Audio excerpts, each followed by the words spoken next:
안녕하세요. 사랑하는 코코볼 제자 여러분 반갑습니다. 무식하면 평생 고생. 공부해서 남주냐? 네, 인베스트 과학 강사 저는 박사입니다. 자, 우리 오늘 들어가게 되는 부분은요. 자, 세계사와 과학사의 만남입니다. 그렇죠? 자, 오늘 그 유럽을 한번 휘 잡았던 이제 굉장한 가문이죠. 합스부르크 가문에 대한 그 세계사적인 유럽사에 대한 일부의 내용을 이제 살짝 설명을 해드릴 거고요. 총 3부로 진행이 될 거예요. 오늘 합스부르크 가문에 대한 유럽사 내용 일부, 그 다음에 이제 다다음 강으로 들어가는 부분은 이 세계사, 이 합스부르크 가문과 관련되어 있는 유전학에 대한 부분을 일부 설명을 해드리도록 하겠습니다. 자, 그러면 합스부르크에 그 뭔가 숨겨져 있는 비밀이 있다라고 하는데 이제 어떤 내용들이 있는지 지금 우리 바로 시작을 해보도록 하자고요. 자, 우선 우리는요 합스부르크 왕가의 그 영토를 한번 살펴보도록 하겠습니다. 쌤이 직접 그렸어요. 깜찍하죠?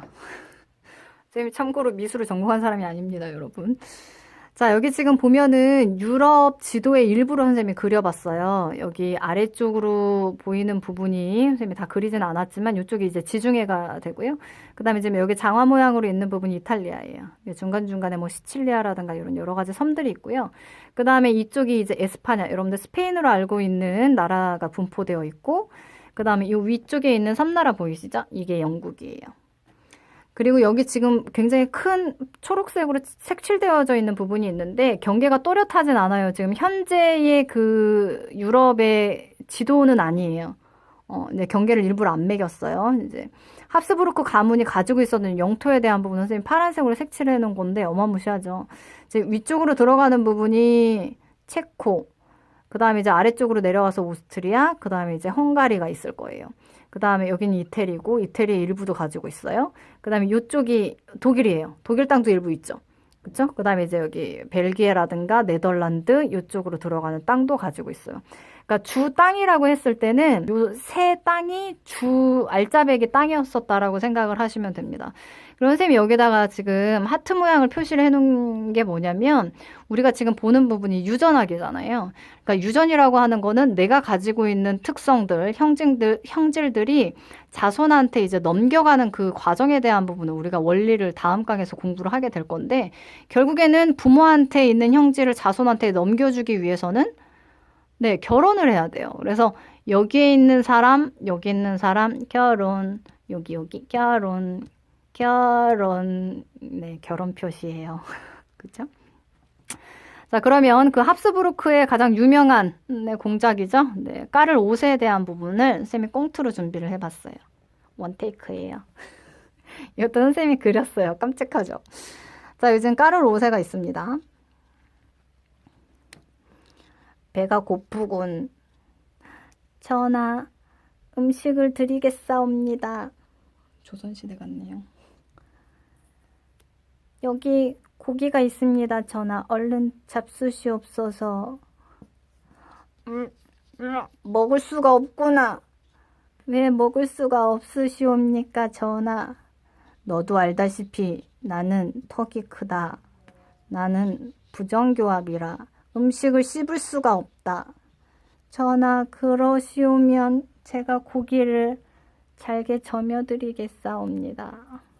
자, 이 고기를 드시옵소서. 죽 형태입니다. 이거는 먹을만하구나. 앞으로는 음식을 이렇게 해가지고 오너라. 예, 알겠사옵니다, 전하. 자, 그러면 우리 이제 합스부르크 가문에 대한 내용의 일부를 같이 살펴보도록 합시다. 선생님 지금 방금까지 수업 촬영하다가 이거 동영상 찍는 거거든요. 목소리가 약간 맛이 좀 갔어요. 좀 이해해 주세요. 우선은 여기에 나온 주인공은요, 까를 5세예요. 여기 지금 까를 5세라고 나와 있는 사람 보이시죠? 이 사람이 주인공이니까 여기 이 까를 5세에 초점을 맞춰서 나머지 그 계보에 대한 부분을 우리가 아주 일부 같이 살펴보도록 할 거고요. 이 까를 5세라고 하는 사람이 선생님이 아까 전에 앞서 보여줬었던 정말 허접하긴 했으나 그쵸? 그 꽁트에서 이제 움직였었던 이 사람이 바로 까를 5세예요. 이 사람은 운이 되게 좋았어요. 이제 여기저기에서 유산 상속을 정말 많이 받아요. 그러면서 이제 갑작스럽게 가문이 확장이 됐죠. 그죠? 그래서 이 까를 5세에 대한 사람에 대한 부분을 얘기를 해주면 이 사람이 이제 공작이거든요. 그러니까 보이죠? 공작? 공작은 신분 계급 중에 한 계급의 이름을 우리가 공작이라고 얘기를 하고, 뭐 공작 이외에 백작, 남작, 후작 뭐 이런 얘기 많이 들어보셨을 거예요. 딱 계급인데 공작이 가장 높습니다. 오케이. 그 다음에 이제 이 까르리라고 하는 표현이 지금 카를 5세라고 선생님이 써드리기는 했지만 그 나라에 따라서 이제 똑같은 카를인데 읽는 방법이 조금씩 달라요. 그래서 우리나라 같은 경우는 아메리카를 미국이라고 하는 것처럼 같은 나라인데 지금 불려지는 발음 자체가 다르잖아요. 그렇죠? 예, 그런 식으로 선생님이 정리를 한번 해봤어요. 그래서 카르를 영어로 표현하면 찰스라고 이제 표현을 하고요. 그 다음에 이제 에스파냐어로는 까를로스. 정말 에스파냐어스럽죠. 그렇죠? 그 다음에 이제 독일어로 이제 카를 이렇게 이제 표현을 하고 프랑스어는 샤를이에요. 그래서 샤를 하니까 나는 그 중학교 1학년 과정에 나오는 샤를 법칙이 생각이 나더라고요. 그 사람이 이제 프랑스 사람이었다라는 거죠. 그 다음에 이제 네덜란드어로는 까렐이라고 얘기를 합니다. 카렐. 네. 까를, 찰스, 까를로스, 샤를, 뭐 까렐, 뭐 이런 식으로. 네, 다 같은 사람 이름인데 이제 발음이 조금씩 다르다라는 부분을 선생님이 좀 살짝. 근데 이런 이름이 뭐 그렇게 중요할까? 뭐 이렇게 생각할 수도 있기는 한데 뭐 유럽사라든가 이런 유럽사 이제 역사에 대한 부분을 공부를 한다라고 했을 때 똑같은 사람인데 그 글 쓴 사람이 이 이름으로 썼다가 요 이름으로 썼다 그러면 이제 엄청나게 헷갈리거든. 그치? 그래서 이제 정리를 한번 해드린 거예요. 다 같은 이름이라는 거. 이렇게 달리도 쓰일 수 있다라는 거 보여드린 겁니다. 그 다음에 이제 아까 선생님이 얘기를 해줬었던 것처럼 지금 이제 유럽의 영토에 이제 파란색으로 색칠되어 있는 부분이 이제 카를 5세. 합스부르크도 아니야. 카를 5세의 영토였어. 그러니까 정말 어마무시하게 많지. 그치? 근데 이쪽에 지금 보면은 뭐 에스파냐 왕실이라고 나와 있고 오른쪽으로 들어가는 부분이 합스부르크 왕실인데 이 합스부르크 왕실이 만들어질 때 부르고뉴 가문이라고 하는 가문이 있었어요. 그리고 합스부르크 이제 가문이 있었고 이 두 가문이 합쳐짐으로 인해서 왕실이 조금 더 커졌고요. 그 다음에 에스파냐 같은 경우는 이쪽 이제 스페인 쪽을 얘기하는 건데 여기 지금 색칠 안 되어져 있는 부분이 포르투갈이에요. 되니? 에스파냐면 스페인 얘기하는 거예요. 그래서 이쪽에 있는 이제 까를 5세로 따지면 외할머니 할아버지 쪽이라고 생각하시면 됩니다. 이 외할머니가 이제 이사벨 1세인데 이 사람이 땅이 어마무시하게 많았어요. 그리고 이제 페르난도 2세하고 이제 결혼을 했는데 이 사람이 조금 더 힘이 강해가지고 여잔데도 불구하고 통치를 이 사람이 했어요. 그러다가 이제 이사벨이 죽고 나서 페르난도 2세가 왠지 통치를 해야 될 것 같잖아. 근데 그렇지 않고 광류 후아나라고 하는 본인이 이제 딸내미가 되는 건데 이 딸내미가 이제 통치를 할 수 있는 그 네, 권한이 주어지죠. 네, 앞쪽에다 선생님 광녀라고 써드린 이유가 뭐냐면 이 사람들의 닉네임이에요. 그래서 후아나 공주의 닉네임이 광녀였고 약간 좀 네, 정신이 오락가락했어요. 그 다음에 이제 후아나가 합스부르크 왕실에 있는 아들내미죠. 이제 필리프 1세하고 결혼을 했는데 이 필리프 1세가 그렇게 잘생겼대요. 그래서 미남공이라고 써드린 거예요. 미남공작이라는 뜻이야. 돈이 굉장히 많았지. 근데 이쪽도 만만치는 않았지만 워낙 이사벨 1세가 뭐 알짜배기 땅이 되게 많았어요. 그 식민지로 갖고 있는 그 미국 쪽에 있는 땅도 굉장히 많았기 때문에 대단했어. 근데 이제 이 사람 죽고 나서 이제 후아나로 넘어가는데 후아나가 지금 정신이 온전치 못하니까 얘가 정치를 하기가 사실 쉽지가 않았었단 말이죠. 그러면서 이 정치권 그 정치를 할 수 있는 권력을 이제 까를 5세한테로 이제 넘겨주는데 후아나도 남편이 있잖아요. 필리프 1세가. 근데 얘가 정치 통치권을 가져가는 거를 이제 페르난도가 별로 좋아하질 않아가지고 뭐 여러 가지 얘기가 많은데 필리프가 이때 당시에 죽었는데 이게 물을 잘못 마셔서 죽었다고 얘기를 해요. 그래서 장티푸스로 죽은 건지 아니면 독살에 의해서 이제 누군가한테 죽음을 당한 건지 그 뒤에 뭐 페르난도 2세가 있었겠죠. 그렇죠? 만약에 죽임을 당한 거라면. 그렇죠? 그래서 필리프 1세가 이사벨 1세 죽고 나서 그 이후에 네, 죽습니다. 그러고 나서 후아나가 완전히 네, 정신이 그쵸 획가닥해요. 왜냐면 이 후아나가 필리프 1세를 너무 사랑했다고 그래. 너무 잘생겨서 뭐 나 그럴 수 있다고 봐. 그래서 필리프 1세 죽고 나서 이제 수녀원으로 가요. 후아나가 결국에는 이제 남편을 살려보겠다고 기도를 열심히 하면 남편이 살아나지 않겠냐. 그래서 아예 이제 바깥으로 나오질 않았죠. 그러니까 통치는 거의 못한다고 생각하면 돼요. 그래서 이제 카를 5세가 통치권을 받죠. 근데 이제 이사벨 1세가 죽고 나서 이 사람이 가지고 있었던 땅의 대부분을 후아나가 가져간다라고 하더라도 정신이 온전치 못하니까 이제 카를 5세로 넘어갔고, 그 다음에 이제 필리프 위에도 이제 친할머니, 친할아버지가 있잖아요. 그래서 그 친할머니가 브루뇨 가문의 이제 유일한 상속자였기 때문에 본인이 가지고 있는 땅을 필리프 1세한테 넘겨줄라 했는데 죽었잖아. 그치? 그래서 이제 얘가 가지고 있었던 그 땅도 모두 다 이제 카를 5세한테로 넘어갔죠. 그렇죠? 친할아버지가 가지고 있는 유산도 다 넘어갔고요.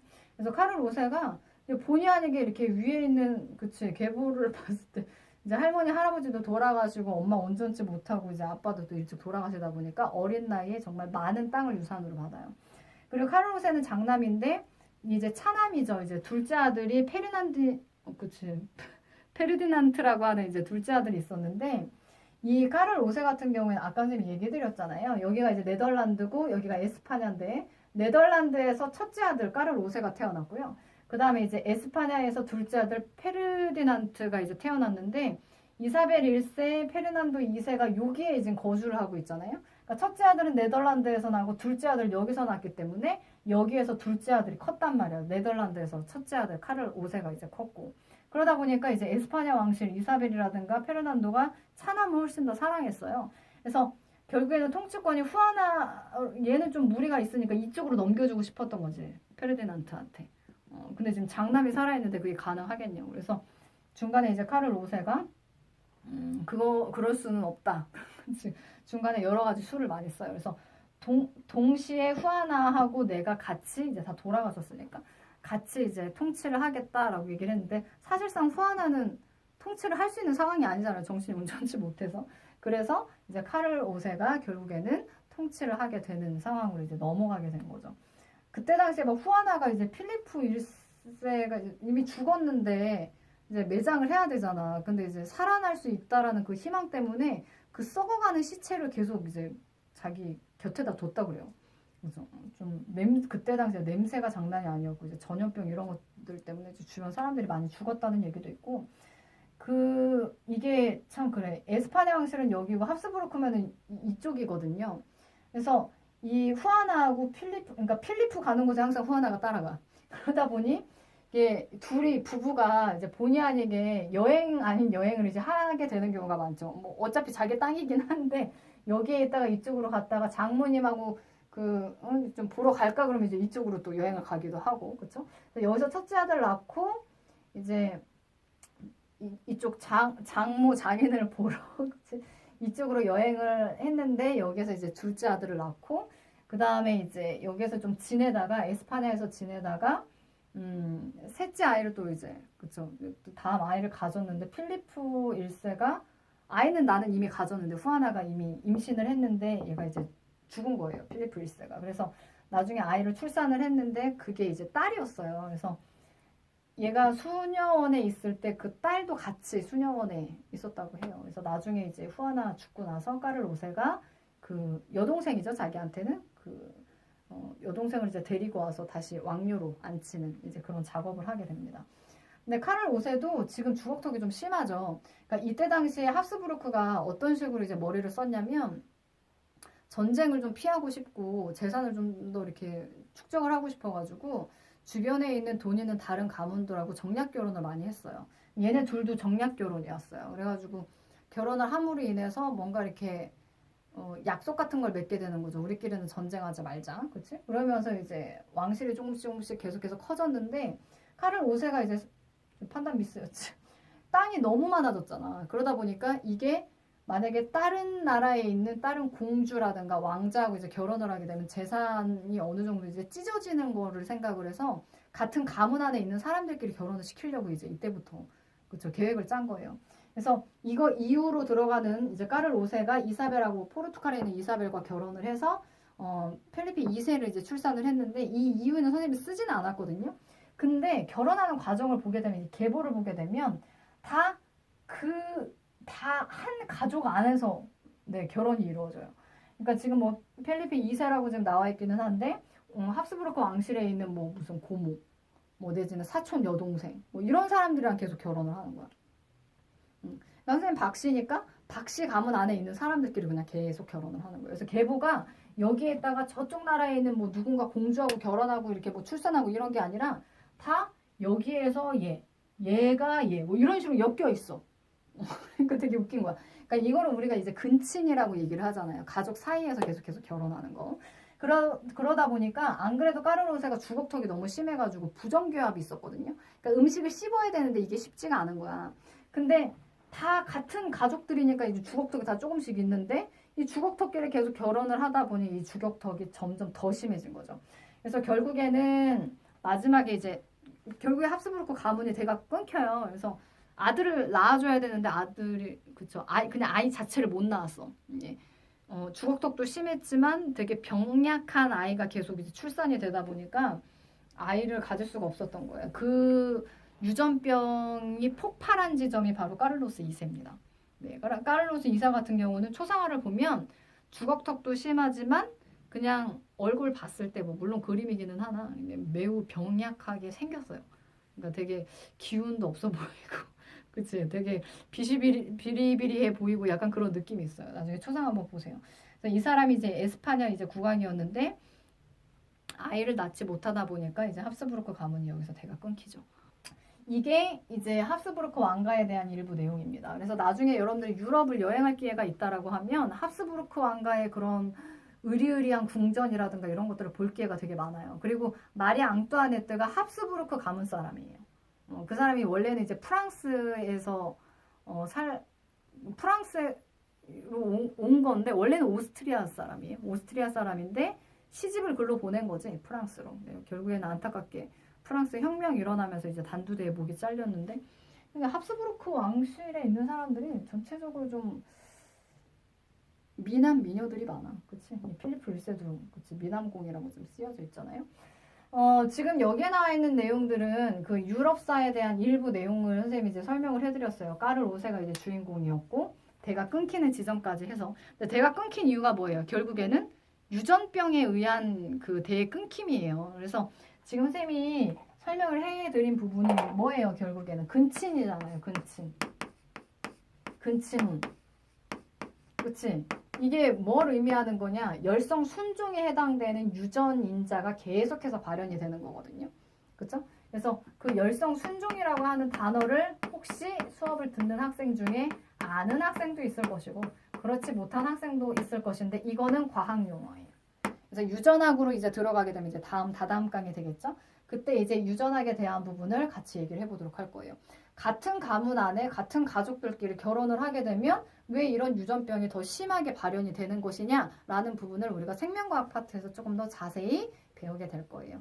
그래서 까를로스 2세에서 이제 대가 끊겼었던 그 이유 유전학으로 우리가 파헤쳐 보겠다는 얘기죠. 그거는 다음 강에서 설명을 해드릴 거니까 여러분들 요거 듣고 나서 다음 강 업로드 되면 또 다시 한번 봐주세요. 아시겠죠? 듣느라고 수고 많으셨고요. 2부에서 보도록 하자고요. 수고 많으셨어요.